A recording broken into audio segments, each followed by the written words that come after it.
लोग जो कि पाप को कटवाने के लिए लोग गंगा स्नान करने के लिए जा रहे हैं, उमड़-उमड़ कर जा रहे हैं। और कहने का मतलब है कि जो नहाने के लिए जाते हैं, वो ये समझ कर जा रहे हैं कि नहाने से जो कि मन का मैल जो कि दूर हो जाएगा। ये कहने का मतलब है कि पाप कट जाएगा। तो ऐसा कुछ भी नहीं है। पानी हो, गंगा हो, नदी हो, जो भी हो, उनसे सिर्फ मैल काटा जा सकता है, पाप नहीं कटता है। पाप सिर्फ सत्संगों के माध्यम से कट सकता है, समझे ना? पाप जो है ना सिर्फ सत्संगों के माध्यम से कट सकता है। और सत्संग सिर्फ संत रामपाल जी महाराज जी के द्वारा दिया जा रहा है। सत्संग का मतलब होता है कि सभी सदग्रंथों का आधार से, सभी शास्त्रों के आधार से जो ज्ञान निकाल कर पूरा निचोड़ उसमें होना चाहिए, उसको सत्संग बोलते हैं। सत्संग का मतलब, सत का मतलब सच्चा, और संग का मतलब उस सच का साथी, यानी कि सच के मतलब साथ में रहकर सच्चाई को दिखाना, सच्चाई को प्रस्तुत करना, इसको कहते हैं सत्संग। ना कि किसी भी संत महंत के गुरु के चक्कर में आके वो अपने आप को मतलब कि महंत मानते हैं। जैसे कहने का मतलब है कि शंकराचार्य हो गया, गुरु बागेश्वर हो गया, जो भी मतलब बने हुए हैं। बहुत सारे ऐसे ऐसे गुरु हैं, किनका किनका नाम लूँ, पर एक दो का तो नाम ले लिया हूँ। इसलिए मैं कहना चाहूँगा कि जितने भी धर्म गुरु नकली है, जितने भी है, वो सत्संग करते हैं, नाम देते हैं सत्संग का, और उसमें कहने का मतलब है कि सत्संग का नामो निशान भी नहीं होता है। और वो कहते हैं कि मैं सत्संग कर रहा हूँ, लेकिन होता नहीं है सत्संग। क्योंकि सत्संग का मतलब क्या होता है मैं वही बताता हूँ। बहुत सारे धर्म गुरुओं को पता नहीं है, जो नकली पखंडी है।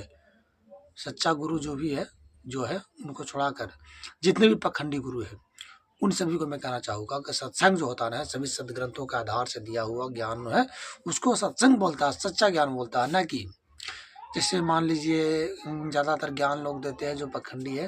तो मैं एक बात और बता दूं कि ये जो भी इस पुस्तक के अंदर से अध्ययन किए हैं, जिस भी पुराण से अपना ज्ञान बताते हैं, वो ऐसा कहते हैं, तो मैं तो उनको सबसे बड़ा मूर्ख और बुद्धिहीन व्यक्ति समझता हूँ। क्योंकि अगर उस व्यक्ति को पता होता है, उस गुरु को पता होता है कि इस ग्रंथ में ऐसा लिखा है, तो मतलब लोग सही मानते हैं।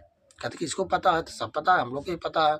इस वजह से उनका चेला लोग जो होता है ना, वो कभी भी उस सदग्रंथ को मतलब खोल के नहीं देखता। कहता कि अपने गुरु जी ही जो मतलब बता रहे हैं, अगर ये मतलब यही बता रहे हैं कि ऐसा है तो ऐसा होगा ही होगा, क्योंकि ऐसा मतलब गुरु जी बता रहे हैं। सिर्फ स्वयं जैसे बागेश्वर धाम धीरेन्द्र शास्त्री जी बता रहे हैं, या शंकराचार्य के जितने भी गुरु मंडलेश्वर है वो बता रहे हैं। अगर ये बता रहे हैं इस तरह से, तो ऐसा ज्ञान इसका मतलब कि सही ही होगा। तो उनके बातों को मतलब कि क्या कहते हैं कि उनको बातों को अपने मतलब कि अंदर में धारण कर लेते हैं, अंदर हृदय में समा लेते हैं, और उसी पे चलने लगते हैं।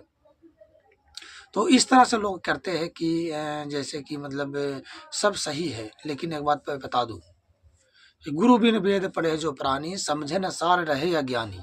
गुरु के बिना वेद, गीता, कुरान, पुराण जितने भी सदग्रंथ है पढ़ते हैं, तो समझिए कि वो एक मूर्ख है।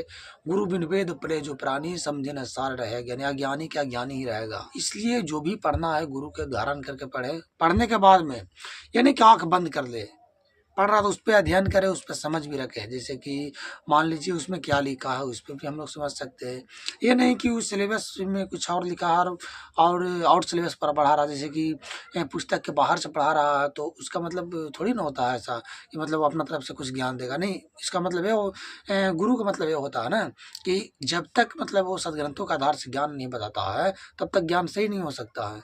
आउट ऑफ सिलेबस का कोई मतलब नहीं होता, समझे ना? अगर कहीं पे किसी मतलब ज्ञान की, किसी नॉलेज की मतलब ज़रूरत पड़ गया कि यहाँ पर ये करना है, तो हम लोगों को उसका ज्ञान चाहिए जो सदग्रंथों से हम लोग सीखे हैं, उस गुरु के द्वारा सीखे हैं।